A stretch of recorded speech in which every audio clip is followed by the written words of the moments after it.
In this chapter, Paul and Barnabas are called to Jerusalem to discuss the issue of circumcision and the law of Moses among Gentile believers.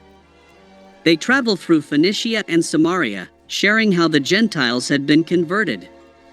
The apostles and elders, along with other believers, discussed the matter with them.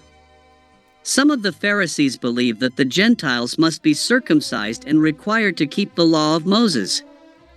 Peter addresses the assembly, explaining that God made a choice among them for the Gentiles to hear the gospel and believe. He states that God did not discriminate between them and that they were saved through the grace of Jesus. The assembly becomes silent as they listen to Barnabas and Paul's account of the signs and wonders God had done among the Gentiles through them. The apostles and elders decide to send Judas and Silas, leaders among the believers, to Antioch with them.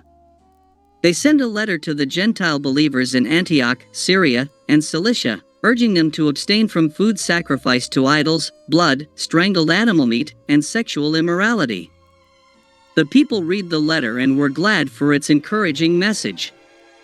The men are sent to deliver the letter to the Gentile believers in Antioch, where they gather the church together and deliver it. The people read the message and were glad for its encouragement.